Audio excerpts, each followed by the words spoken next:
Welcome everyone to the very first Exopolitics Today week in review. So what I'm going to be doing on a weekly basis is doing a podcast where I go over the preceding week's top exopolitics stories. I mean, there's a lot happening right now and it's happening really, really fast. And if you haven't yet subscribed to my Twitter feed or Telegram feeds, then this is the time to do it. What I do is put out those top stories that I think are very relevant from an exopolitics perspective. And each week I'm going to go over those top stories, just give you a little bit more detail than what was said in the feed. So this is going to be a very exciting series. I hope you enjoy it.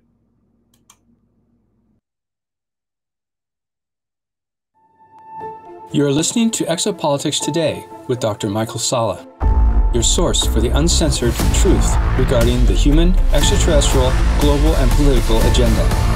Click the like button and subscribe to this channel. And now, here's Dr. Michael Salla. Welcome back. So let's begin with Monday, June 5, as the beginning of this week that I'm going to be reviewing. So let's go to my Twitter feed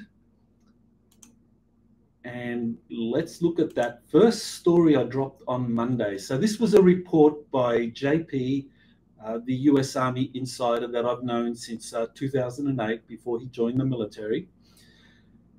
And JP dropped a report about visiting a massive spaceport under an unknown South Atlantic island. So he was taken as part of a team of 20 to this island, uncharted, or certainly not on any map, but of course known to the covert world. And he found there a massive spaceport.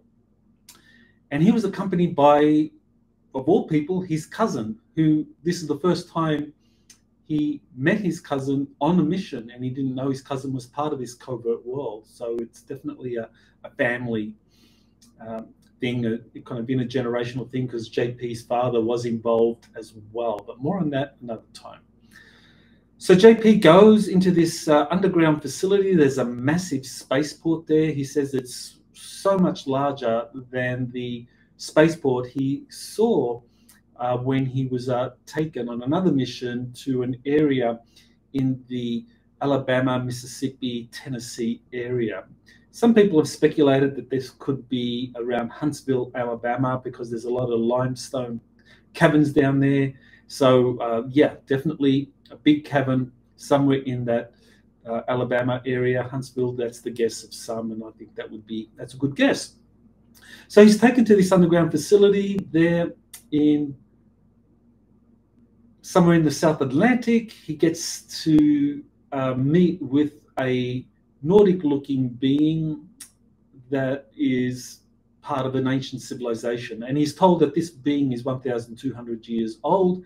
He goes through a kind of an initiation of sorts, if you like. He's put into he and his cousin are put into some box for close to a day. He spent close to a day in there. And apparently that was to change his vibration so that when he met with the elder, that there wouldn't be too much of a mismatch in terms of energy. And I've heard this before. Inner Earth civilizations, their energy field is much more refined than ours, which is why they can live to 1,000 or longer, as such as this particular individual. So it does make sense to me that JP was put through some purification process, even though it wasn't a very pleasant experience for him. But at the end of the day, he gets to meet with this Nordic who gives him a message. And that key message was that there are going to be a lot more UFO sightings. The extraterrestrials, the inner Earth civilizations are going to be revealing themselves, and people are going to see many more flying saucers, extraterrestrial craft, anti-gravity craft, and encountering extraterrestrials, encountering non-human beings. That's going to become much more prevalent. So that was the message JP got on that was released on June 5, his last update. And I have a special update from JP that I'm going to be telling you at the end of this presentation of this week in review. This is something that hasn't been released, so you're going to see this message from JP about his encounter with the extraterrestrial, or that Nordic-looking being. Okay, so the next big thing was talking about JP. This June 5 was the official release of US Army Insider missions, space arcs, underground cities, and ET contact. This is the first volume of what will be a multi-volume series about JP and his missions. As I mentioned, I've known him since 2008, and he's been telling me about his experiences with extraterrestrials, secret space programs, military abductions for 15 years now. And this was something that I chronicled and recorded. Many of our conversations, I took notes and recorded other conversations, and so everything has been analyzed and transcribed in this book. So you get to see the whole story from the beginning, and you get to find out the big picture concerning JP, because when you hear the isolated missions or the various articles I've written on him, you kind of get a little bit of the picture, but when you put it all together, it really is very compelling. And the thing that kind of like surprised me in putting together this book was that I realized how close the relationship between JP and these Nordic extraterrestrials that he's been having experiences with since 2008.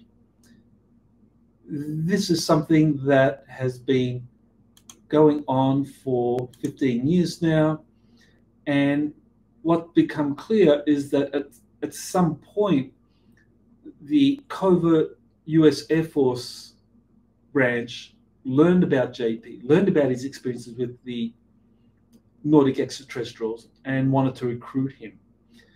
And what I found in putting together this book, when you look at the entire sequence of experiences he had, it's quite clear that he is protected by these Nordics, and that the Air Force and the US Navy know JP.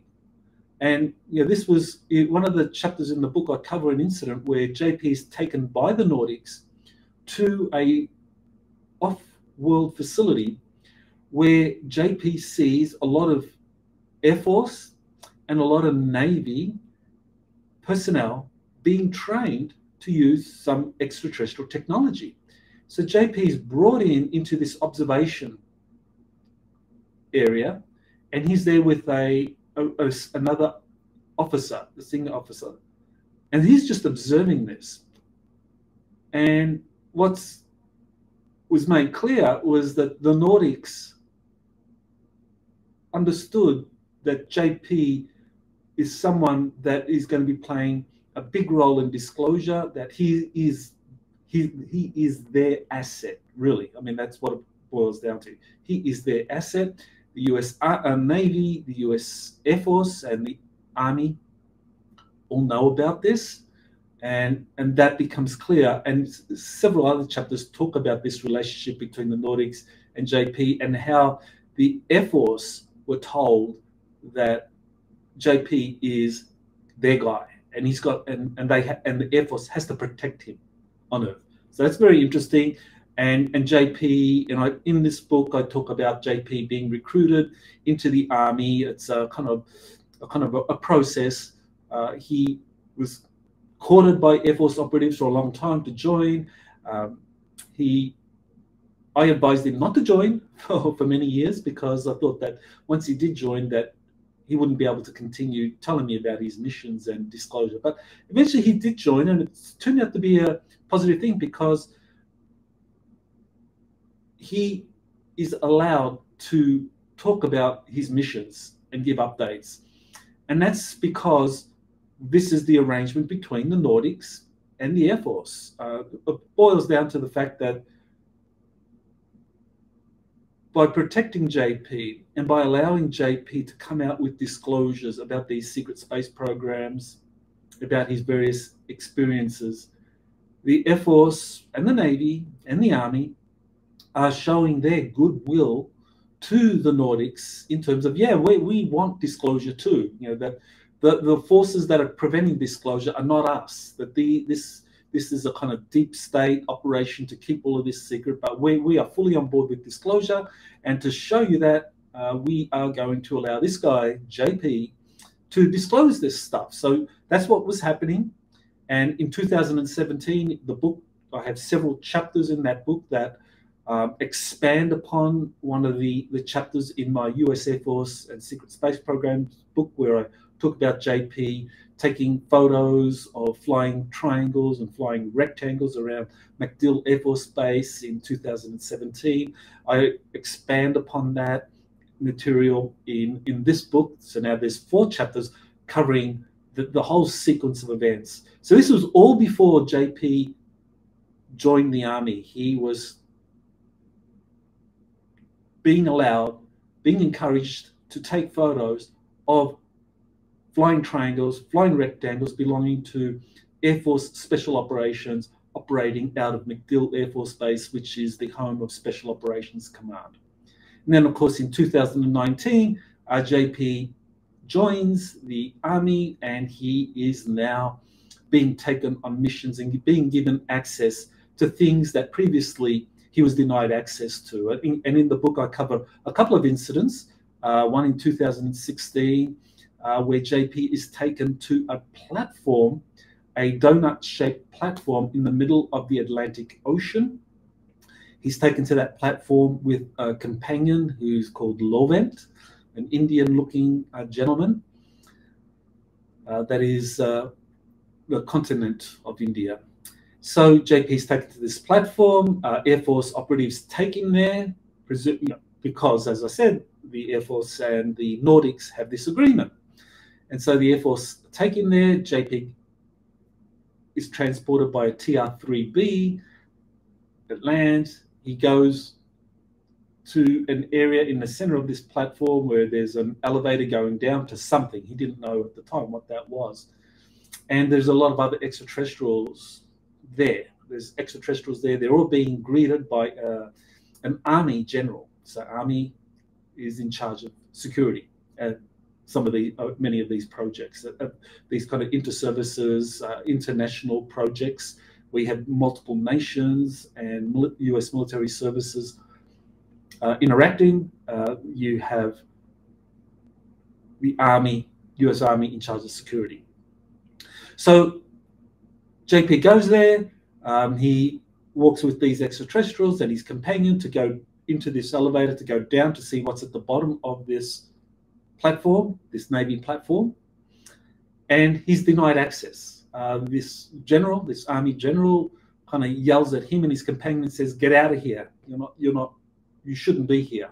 Don't talk about this to anyone." So that was in 2015. I mean, JP did share that incident with me, but he was denied access because he was a civilian, and it happened a second time as well, and I cover that in the book.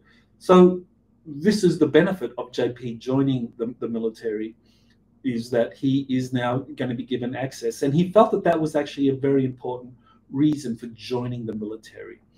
And so he did join. And so the book, this is volume 1. Volume 2 will come out sometime around September, October, before this big Orlando conference that I'm going to be attending, the Galactic Spiritual Informers convention that is going to be held in Orlando. So I'll be talking about that much more later as we get closer to that. So let's move on to the next story. This is a story where the metallic orbs are being seen around the planet. So JP talked many months ago about more and more metallic orbs being seen around the planet as a prelude to space arcs appearing. So this was something he's talked about, and NASA at a recent meeting the previous week, they held a get-together with 24 NASA experts where they had different people presenting. One of those people was Dr. Sean Kirkpatrick from the Advanced Anomalous Resolution Office, ARROW office. And he talked about most sightings today reported around the world are these metallic spherical orbs. And that is exactly what JP reported would be happening months ago, that the space arcs that he has been seeing around the Earth and in space, that they are releasing more of these metallic orbs. So this was something that was presented at this NASA meeting where Dr. Kirkpatrick presented his findings. And so this is a story discussing that. So let's move on. Okay, here's a webinar from Elena Danan, where she talks about a recent trip to Turkey and Mesopotamia, where she met Yazidis who still worship the ancient Sumerian gods and remember the legends about Enki, Ninhursag, Enlil. Now, you know, Elena Danan, I mean, where do people stand on Elena Danan? Of course, she has a big fan base. There are critics as well, of course, always critics and supporters. So where do I stand on Elena? Well, I mean, of course, I support Elena because she is a researcher as well as a contactee. And this is a good example of the type of thing that she does. Well, she doesn't just give you a story. I mean, there's a lot of people out there giving you these fabulous stories about, you know, going off planet or being involved in this SSP mission, or they have these memories of being kings on other worlds and all of that. You know, sure, people have incredible stories. That's good, fair enough. That's always worth considering. But where's the evidence for this? What evidence do you have supporting your extraordinary claims? You know, I do look for evidence. And what I like about Elena Danan is that she actually makes the effort to present evidence. So here she goes to this area in the east of Turkey, ancient Mesopotamia, and she met these Yazidis, which is an ancient group of Kurds that still worship the old ways. They still worship the Sumerian gods. They remember the legends of Enki, Ninhursag, and Enlil, and she saw statues, she saw monuments describing various things. One of the things that was very clear was that she saw some monuments, statuettes, that showed 7 angels helping Enki, the Yazidi version of Enki. And she talks about the different names and how they match. But that corroborates with information she has been getting from Prince Ea, or Enki, who has returned recently. And so, and the information she's been getting from Enki matches what the Yazidis recall about the ancient Anunnaki. So, you know, this is why I think that the testimony and the research efforts of Elena Danan are so valuable, is because not only does she have incredible experiences to share and reports to share, but she looks at the evidence that is available and does the field work, actually goes into the field. She, on her own dime, she paid for this trip to go to eastern Turkey, to ancient Mesopotamia, where she met the Yazidis that worshipped the ancient Sumerian gods, and that confirmed all the information she was getting from Prince Ea. Ask yourself, how many other contactees, alleged SSP personnel, actually do field work to confirm their claims? Very, very few. But Elena does. So that's why her information is very important and why I continue to support her. Okay, so here's another story. This was on June 5th, and June 6th marks the 55th anniversary of the murder of Senator Robert Kennedy while campaigning for the US presidency. So Kennedy, like his brother, was a threat to UFO secrecy and was assassinated by a rogue CIA faction. So how appropriate Bobby Kennedy Jr. is dropping truth bombs and completing his father's mission. Bobby Kennedy is someone that is actually drawing attention to the role of the CIA in the assassination of both his uncle, the president, and his father, Senator Robert Kennedy, while campaigning for the presidency. So June 6th was the 55th anniversary of that assassination. And Robert Kennedy Jr. is dropping truth bombs. Now, why do I say the President Kennedy and his brother Robert were involved in UFO disclosure? That they wanted to overturn the secrecy system that was being enforced by the CIA. I wrote a book, Kennedy's Last Stand, and that came out in 2013, which was the 50th anniversary. So this year in November 22nd will be the 60th anniversary of the Kennedy assassination. And I hope to do an update to that book. But in that book, I present all of the evidence, and there's a lot of evidence, documentary evidence, whistleblowers, leaked documents, as well as official documents,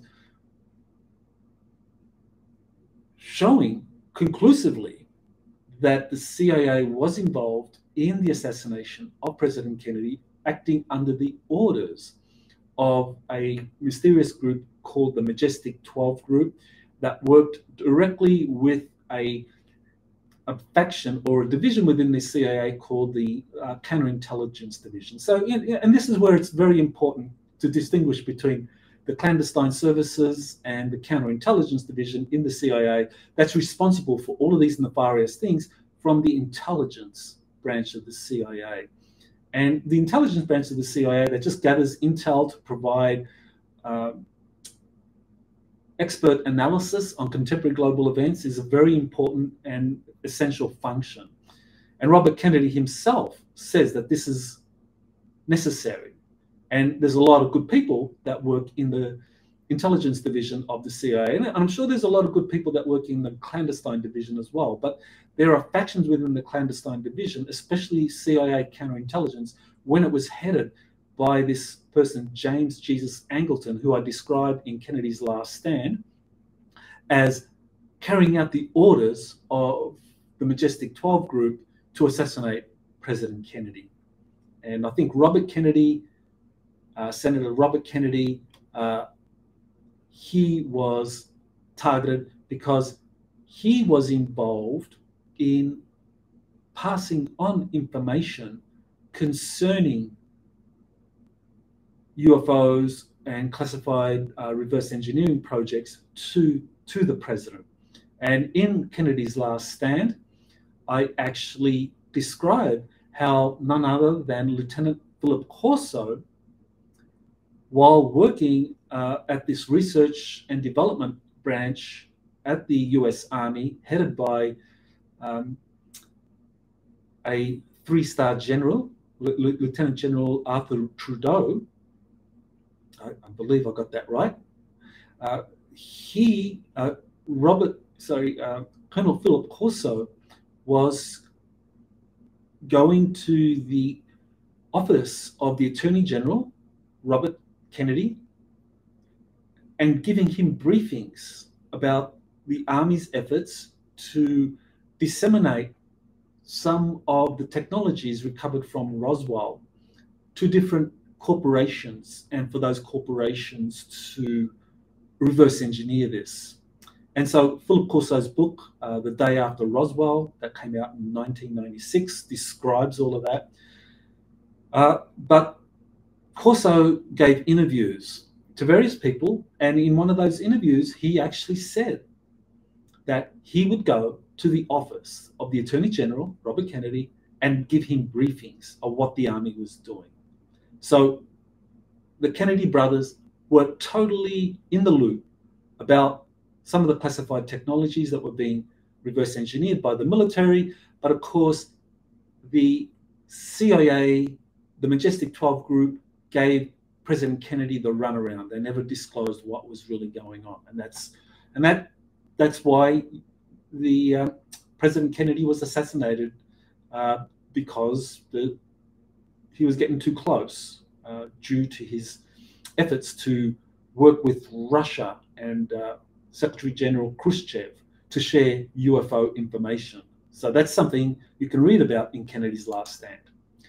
Okay, so let's move on to the next story. Okay, so I did an appearance on Coast to Coast AM discussing the release of the new book, US Army Insider Missions. So yeah, that's on Coast to Coast AM, and yeah, George Noory asked a lot of good questions, and yeah, you can watch that or listen to that if you're a Coast to Coast subscriber. Okay, here we have the big story that really dominated the news waves last week, and that is that a retired intelligence officer was cleared to reveal details about a decades-long unidentified anomalous phenomena, that's the modern term for UFO, crash retrieval program where major nations compete for exotic technologies is groundbreaking. Witnesses are coming forward due to the new whistleblower protection law in the 2023 National Defense Authorization Act for UAP information. So that was that's the act that was passed by Congress at the end of 2022, which essentially ensures funding for the Pentagon for the fiscal year 2023.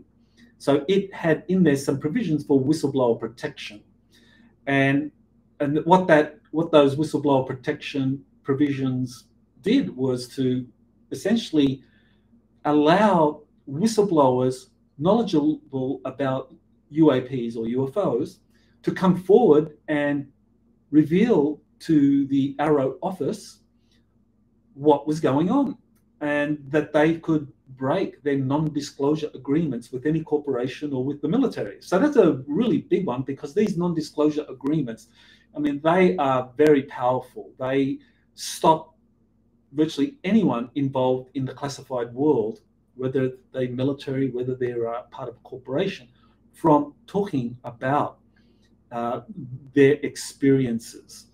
So this whistleblower provision in the 2023 National Defense Authorization Act gives these people protection.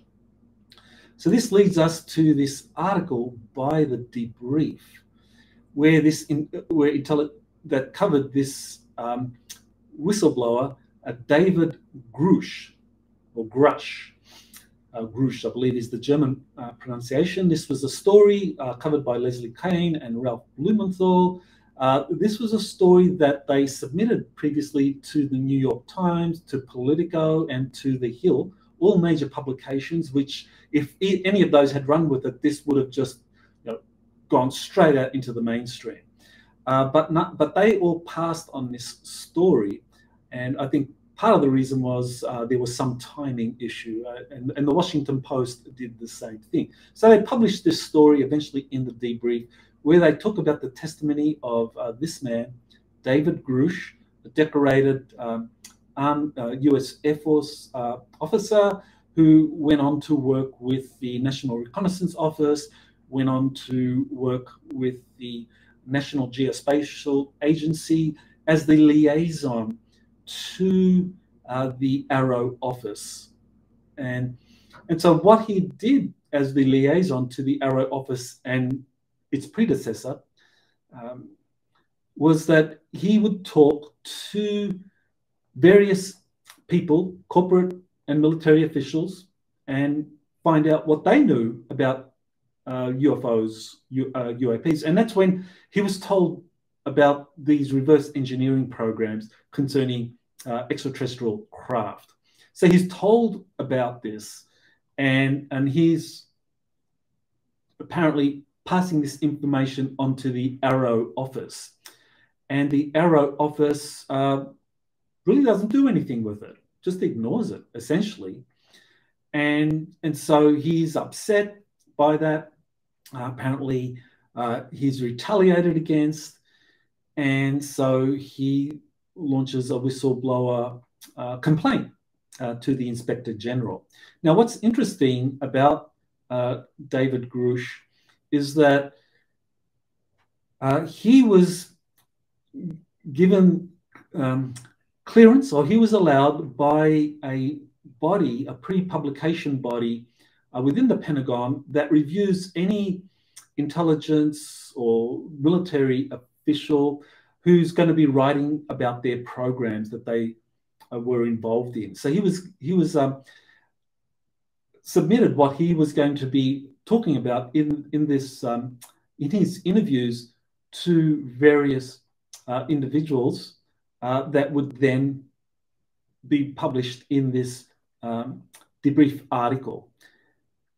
So he was given clearance, which essentially meant that he asked for permission to talk about certain things, and those things concerned what he was told by these other sources concerning UAPs, UFOs.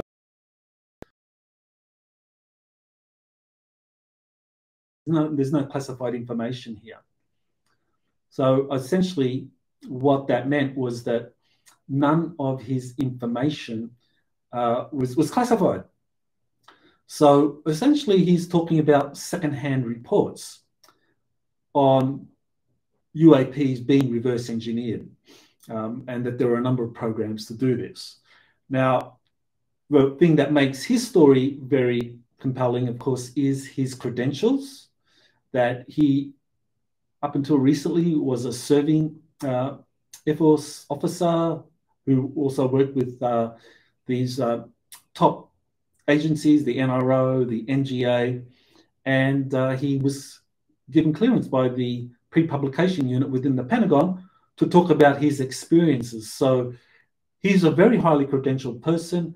This debrief article talked about two individuals that said that David Grush is the real deal. He's very credible, and if he says something, you can take it to the bank. So this is a Colonel Carl Nell who corroborated David Grush. That's David Grush while he's working for the Air Force.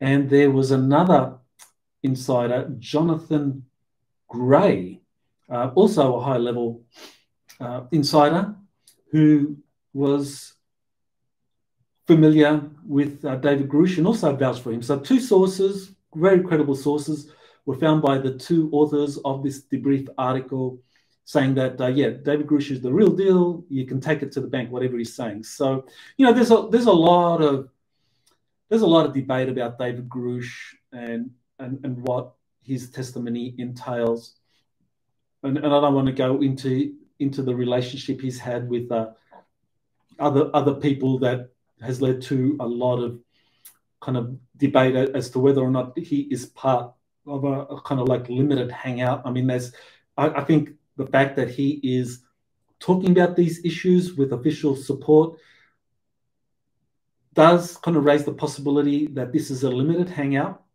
where the goal may be to really push this agenda of UFOs being a threat.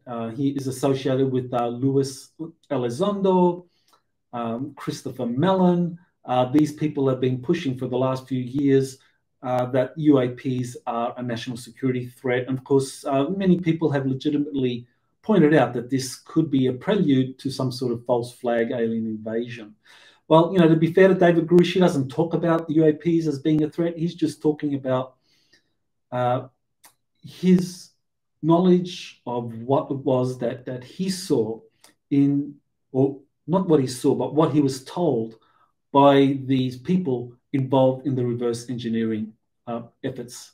So very important testimony, and it got a lot of coverage in the mainstream media. And it's absolutely correct. That is going on. As I mentioned earlier, you can go back to the early 1960s when Colonel Philip Corso was going to the office of the Attorney General, Robert Kennedy, telling him about the Army's involvement in reverse engineering efforts by seeding various corporations with extraterrestrial technologies that were instrumental in the development of things like Kevlar, armor, fiber optics, the kind of computer chips, silicon chips.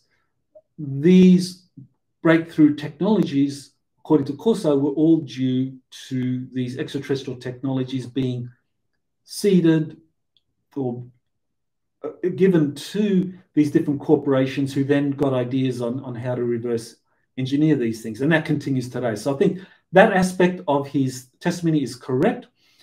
This could be part of a disclosure plan that is underway. I have talked earlier about, in some of my articles, I've talked about reports going back to January of this year, where there was a plan hatched at a classified NORAD facility or Northcom facility there in Pennsylvania, where there was an extraterrestrial who delivered a disclosure plan to General Glenn Van Herk, the four-star general head of Northcom. So it could well be that this is all part of the disclosure plan that White Hats are supporting. On the other hand, there are those saying that this is a limited hangout to prepare us for a UFO threat and that we are facing a kind of false flag operation involving extraterrestrials that the deep state is going to pull at the last moment to maintain its power. So we'll see what happens. So that was the David Grush testimony. There was a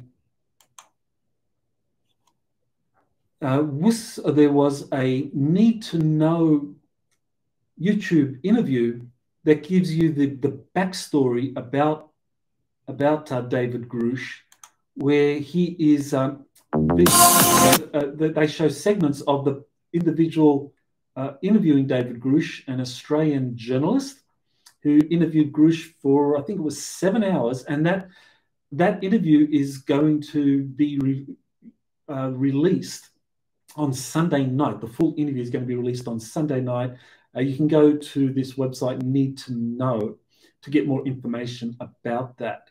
But in this interview, you have Bryce Zabel and this Australian journalist, Colhart, I can't remember his full name, being interviewed on Need to Know, and he gives the backstory of what happened. So very helpful if you want to learn more about David Grush and why his testimony is so important. Let's move on. Okay, so this is Robert Kennedy Jr. dropping a truth bomb. His belief that the CIA killed his father, Bobby Kennedy, just like his brother, JFK. As I said earlier, JFK, like Bobby, were eliminated because they knew too much about the ET UFO cover-up and wanted to end it. So Robert Kennedy Jr. is on the record for not only saying that the CIA was involved in the assassination of his uncle, but were also involved in the assassination of his father. Now, that is a bloody big truth bomb. I mean, there's a lot of Democrats out there that are shaking their heads in disbelief. It's like, what? This is what the conspiracy theorists have been saying. Aren't they lunatic Trump supporters? Why should we believe those lunatics, those warmongers, or whatever it is that whatever descriptive term they want to give to people on the right wing that are saying the Kennedys were assassinated? Well, here you have a scion of the Kennedy family, Robert Kennedy Jr., saying the Kennedy brothers were assassinated by the CIA. And I mentioned earlier my book, Kennedy's Last Stand, where I present the evidence I could find about this. And it is rock solid, I think. There's smoking gun evidence that this really did happen. And Robert Kennedy Jr. is acknowledging that. So that is a pretty big truth bomb. And Bobby Kennedy Jr. is dropping a lot of truth bombs. Really amazing to see what he's doing. He's very outspoken on the Ukraine war, that this was an unnecessary war, that Russia was provoked, and that Ukraine really needs to find a resolution. There needs to be diplomacy rather than pouring weapons and just encouraging the Ukrainians to keep fighting, because a whole generation of young Ukrainian men are being slaughtered in a war that's doomed to fail, just because there are people within the deep state that want to weaken Russia, and they're using Ukraine as fodder to weaken Russia, and that's just decimating a whole generation of young Ukrainian men. And Robert Kennedy has the courage to drop that truth bomb. So now here's another truth bomb. His father, Bobby Kennedy, Senator Robert Kennedy, was assassinated. So let's go back. Okay. All right. June 6th, one day after the release of US Army Insiders, it makes the bestseller list. So the paperback version made the bestseller list. The Kindle edition also made the bestseller list in a number of categories. So thanks to all of those that bought that book about JP. So it's out there, and there'll be another one following later on. So definitely this is a great way to kind of red pill people, because JP is active Army. I showed documents in there showing that he is Army. I actually was taken by JP to the military base where he serves with my wife. He gave us a tour. So, you know, he is the real deal. He is involved in missions. He is not someone that is giving you secondhand reports. David Grush, I think his testimony is very important, high level. I mean, he's I think equivalent rank of a colonel. I think he's a GS-15 in the bureaucracy, or was a GS-15 in the bureaucracy. JP is enlisted. He's been serving for 4 years now. But he is directly involved in these covert missions. He has been directly exposed to reverse engineered extraterrestrial technologies and has seen some of the efforts to develop these off-planet facilities. So, yeah, this is primary eyewitness testimony. So definitely share it with your friends. If you've got family members serving in the military, buy a copy and give it to them as a gift. Okay, so let's go on. Now, this was very interesting. This tweet, I found out, realized that Dennis Kucinich is Robert Kennedy's campaign manager. Now, Dennis Kucinich ran for president in 2008, and he discussed his own UFO sighting, and he heard voices. He had telepathic communications, and he talked about this, and he said that he had made a heart connection with the UFO. Now, of course, in 2008, the mainstream media just made a mockery of him. But Dennis Kucinich talked about his sighting with Shirley MacLaine, and this became public. Shirley MacLaine made that public, and so Dennis Kucinich, he's connected with this UFO ET phenomenon. Personally, I think he is a very enlightened soul. He's very progressive, and he is Robert Kennedy's campaign manager. So I think he is really a major force behind the scenes in getting Kennedy to drop a lot of truth bombs. So that can explain why Kennedy is taking the position he's taken on many issues. So let's move on. Robert Kennedy. Okay, this is very interesting. So Robert Kennedy acknowledging the truth that extraterrestrials are behind the UFO phenomenon. So this is Robert Kennedy retweeting that debrief article about David Grush, about the classified reverse engineering. And I'm not surprised that he would retweet this, because an important, as I mentioned in the tweet, an important fact is that his dad, while Attorney General, was regularly briefed by Colonel Philip Corso about recovered ET technology and reporting back to JFK. So when Robert Kennedy was Attorney General, his son, Robert Kennedy Jr., was, I think he was about nine years old when the president was assassinated. And he was 13 when his father was assassinated. So it's possible that Robert Kennedy Jr. would learn firsthand from his father that, guess what? Guess what, Junior? Guess what, Bobby? We are reverse engineering extraterrestrial technologies. I wouldn't be surprised if Senator Kennedy told his son, Bobby Kennedy Jr., back before his assassination in 1968, that, yeah, I know for a fact that the US government is reverse engineering captured extraterrestrial technology.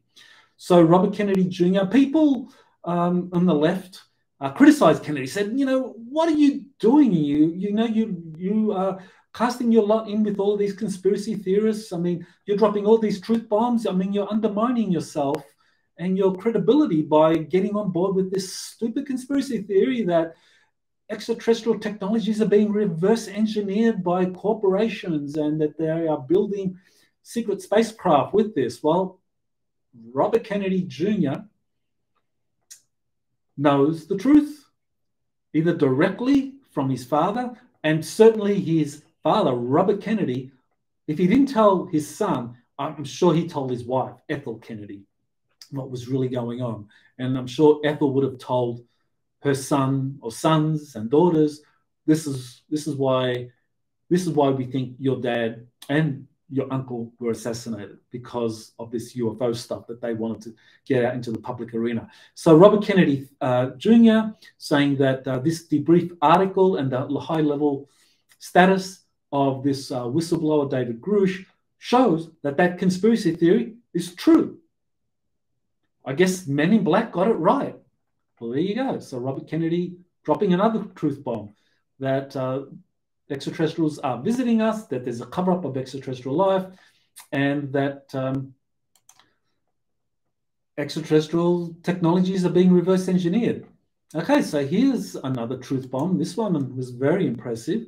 He is talking about chemtrails with Dane Wigington. Well, Dane Wigington has been around for well over a decade now. He's really been doing a lot of work on global geoengineering, presenting all the data on chemtrails. I do plan to interview him on Exopolitics Today. He definitely is on my wish list of people I'd like to bring on to talk about chemtrails and how that relates to the extraterrestrial phenomenon.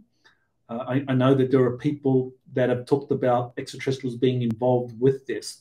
So I want to get Dave Wigington onto the show. But here he is being interviewed by Robert Kennedy on Robert Kennedy's show. And boy, I mean, talk about truth bombs. Dane Wigington just lays it all out. Robert Kennedy is very impressed by the facts that Dane Wigington lays out. So that is well worth viewing, because there is a very important connection between chemtrails and the extraterrestrial phenomenon. According to William Tompkins, in his books, Selected by Extraterrestrials, in volume 2 of that book, he explains very clearly that extraterrestrials are working with corrupt government controllers, corporate insiders, to seed our atmosphere with all of these toxic chemicals to not only dumb us down, essentially, so that we are easily manipulated.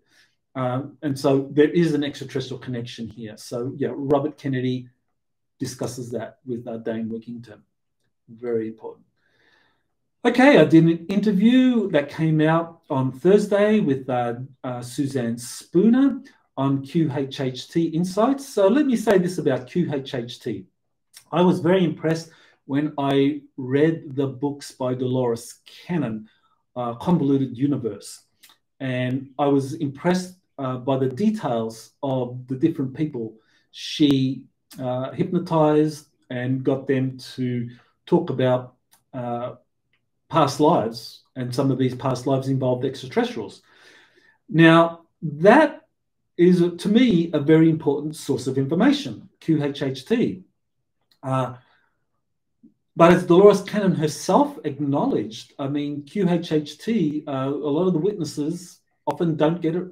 They're not consistent. There's a lot of inconsistency with what QHHT people sometimes bring up, which is why I personally like to use QHHT as part of my triangulation method. So triangulation, the way I do triangulation with my exopolitics research, I try and look at least 3 sources whenever I do my research. So, you know, like one source can be something like QHHT or remote viewing that gives us information on a particular issue. Another is, say, insiders or contactees, people who have direct experience. So someone like JP or someone like Elena Danan, who, you know, eyewitnesses, and, you know, they've been in the secret programs, or they've seen the secret facility on Jupiter and they report about it. Okay, so you have eyewitness claims. And then you have documents, whether they are leaked documents like the Majestic documents, or you have official documents released through the FOIA. I try to do that because, to me, this triangulation helps us get a more nuanced understanding of the phenomenon. So I think QHT is very helpful, very important tool, but it's just part of the tool set. You've got to put it all together to understand what is going on. And what I especially liked about Suzanne Spooner, her kind of like testimony, and what she recalled was this event that she discussed. She interviewed an individual called Ron Head. Well, didn't really interview him. I guess she did some QHHT sessions with him over a number of years. And he talked about this event that is coming, where essentially we move from a 3D reality into a 5D reality. And I think that is absolutely correct, that we are moving towards something. And on the other side of this event, kind of like a global awakening, if you like, that the secret government exists, the deep state has been doing all these things to control us, hiding the truth from us, and all of a sudden the truth is being revealed. And we're seeing it right now in the United States and around the world with Robert Kennedy dropping all these truth bombs. I mean, the conservatives have been red-pilled by Trump and Q, the Q movement. The Q movement and Trump, the relationship between them, Q was a military intelligence operation involved closely with the Trump administration, and they put out a lot of information. And that red-pilled a lot of conservatives. A lot of independents got red-pilled that way. But a lot of Democrats said that this was all conspiracy theory. You know, these are all deplorables, according to Hillary Clinton. Don't listen to them. Well, you know, Robert Kennedy is a bastion of liberal thinking, very articulate, you know, a fine intellect. And so he is not someone that can be ignored. So they are being red-pilled. Democrats are being red-pilled. And I think at a certain point, we're going to reach a critical mass where you have so many Democrats that are red-pilled joining the conservatives and independents that are being red-pilled, that'll be a revolution. That will be the event. And I think it's not far. I mean, these truth bombs are coming really, really fast. And Robert Kennedy's candidacy is just rising so quickly, it's getting a lot of attention. Okay, so this is where I have a surprise for you. Yes, a surprise. So here's a story of a news report of a 10-foot tall alien, or 2 alien visitors landing and taking off in a Las Vegas home. Their craft was witnessed by police and dozens of witnesses. And the Las Vegas family. Okay, so this is the story.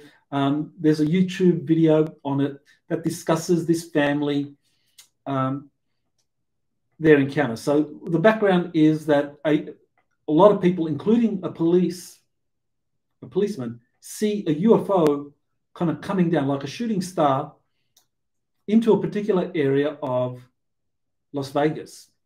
And then there's a 911 call where the caller says there are 2 10-foot tall alien-looking beings in my backyard.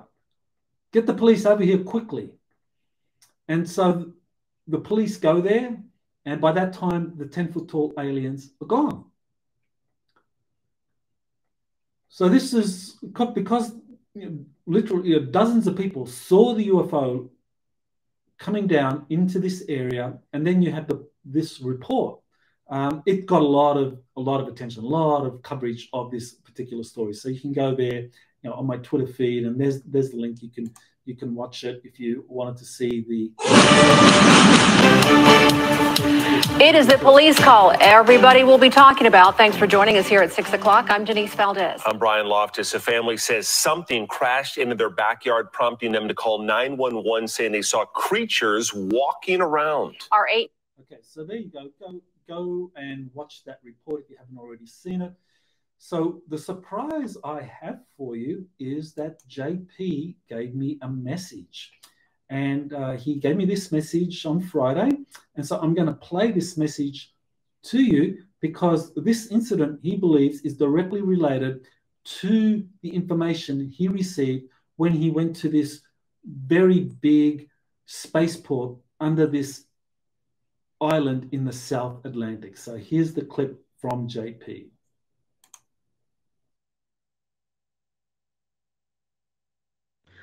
Well, I'm very happy to have JP back on Exopolitics Today. He's going to talk to us about this incident that was reported in Las Vegas, where there was quite a lot of interest in this sighting of a UFO, where there were a lot of people, including police, that saw a flashing object land in the vicinity of a neighborhood.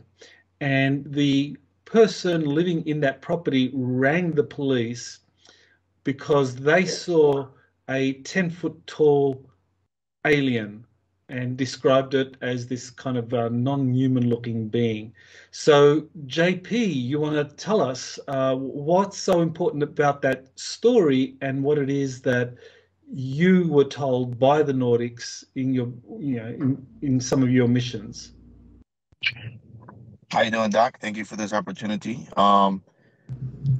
Hey, I just really want to say to the public, I got brung in our last interview. I told you that, remember that they had me in this metal box and all that, and they took me to the middle of the Atlantic, and I talked to this particular Nordic, and he told me that yes, that we're gonna start showing up to people. And we're going to start showing up around volcanoes, and we're going to start showing up on different types of military bases around the world, not just the United States. So I just want people to understand that when this happens to you, you can't be overwhelmed. People need to educate themselves more in the exopolitics, in the UFO community, and people are waking up, and the media is talking more about this. So I just want to relate this message that when you have interaction with these entities, with these ETs, you need to be calm. It's a present. It's something special. I know you might be scared because of their appearance, or because it's not going to be just one species visiting. It's going to be a ton of different species showing up to people and trying to communicate, because it is time, and you just need to stay calm. And sometimes when you are overwhelmed and you look at these extraterrestrials face to face, you sometimes do freeze because their frequency is really different from ours. So you need to be calm and have like a loving sensation when you interact with these entities, not, probably call 911 and call the cops and make it go go insane. You need to be calm, show love, show a good vibration, and you will have the interaction, and you will share this interaction with other people. Other people will have this same interaction. It's like a chain reaction. Not become overwhelmed, not become negative about this situation. Is a present when this happens to you. This is like when you go to the zoo for the first time and you see a tiger for the first time. You feel like, wow, appreciation of it. Or you see an elephant, how magnificent is it for the first time? And but these entities are as smart, or maybe way smarter than us when they interact with us. So we have to show an appreciation of their existence when you interact with these entities. You can't be scared. You can't be overwhelmed. You just need to be calm and approach when they approach you. Don't run away, or they're gonna, they're gonna leave. They're just gonna leave because they're gonna say, "Hey, they're not ready. Let's go to another location." So they jump location to location, location to location to see who's ready to interact with them, and and this was huge because they got it caught in the police cams, and that's exactly how it felt when I was in Brazil. You feel that vibration and that blurriness, because the vibration of the ship and the entity is different. It's just a different love, like it's hard to explain. But when you go through this experience, it changes you, and I'm really happy people are now seeing these entities now. So I'm really happy that the Nordic relate that message to me, and it's happening, and it's gonna happen more, Doc. It's gonna happen a lot more on different countries. I'm sure different countries are having experiences as well. Brazil, Europe, Russia, China, Japan, Hawaii. Everybody's gonna have these experiences, and I can't wait where this goes. But yeah, that's why I wanted really to tell the public to relax. If this happens to you, it's a present, and sooner or later it's gonna happen to somebody that's open, somebody that's open-minded with this, and they're already educated on what's happening in the ET community, and that's gonna be awesome, and then they're gonna have interacting, and then the videos of these entities will come out instead of the UFOs, because the UFOs has a different vibration than the entity itself, even though the entity is connected to the UFO. I don't know if you understand what I'm trying to say, but the spacecraft has a different vibration than the entity itself. The reason the entity is inside the spacecraft, it's a science, Doc. So before seeing the entity, you need to see the UFO first, and the frequency goes to the entity. So it's yeah. I just wanted to say that. Well, thank you, JP. I know that that is one of the things that you've been told, I think, on several missions, going back to 2022, when you went to see the ant civilization, that you were told that they were going to be revealing themselves, and of course these other missions since then, to those spaceports and seeing Nordics, you were being told that they were going to be interacting, and I guess with this particular incident in Las Vegas, the people described it as somewhere between 8 to 10 foot tall, kind of like big eyes, and it didn't look human. So we're not talking about a human-looking ET, but that's what you were told. It's going to be many different species, and this is going to be happening more and more, and people just got to get used to it. Yeah, and you can't be scared. I know they look different, Doc. They look so weird, but you have to respect the way their planet made them. Like, there's different atmospheres, there's different size of planets. The reason that sometimes maybe they're way bigger than our, not all planets are the same size, Doc. We got planets that are like 10 times bigger than Earth, and these entities are the ants of that Earth, a massive Earth, compared to it's like if our ants visited a smaller Earth planet and they're the size of us. I don't know if you understand what I'm trying to say, but they're going to be different sizes, 15 feet or maybe 3 feet, 5. They're going to be different sizes. But I guess their ship has a way to calibrate what planet to visit, and it's closer to their planet, similar to their planet. So they know which planet to visit and which planet not to visit, because they might be too small or maybe too big, you know? So it's like that, you know? People need to be calm when these entities come in sight with them, you know?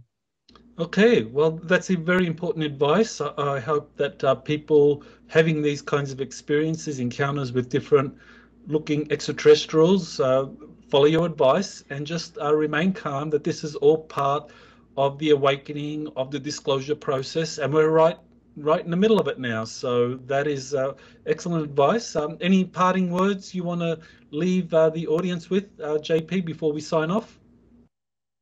Think positive.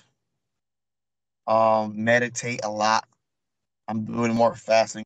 You know, it's always good to show love and care for people. If you see somebody in the street needing help, go to that person and, hey, do you need help? You see somebody changing a tire, hey, pull over. Hey, you need help to change a tire.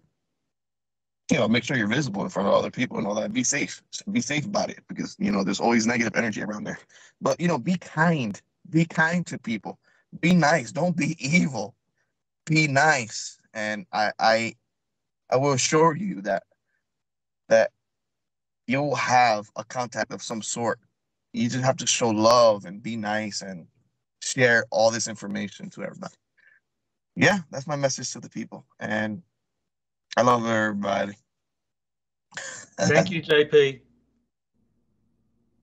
Okay, so there you have JP's report on this incident, which is fascinating, and I think it is the start of many, many incidents that people are going to have, because, I mean, what we are having right now is kind of like a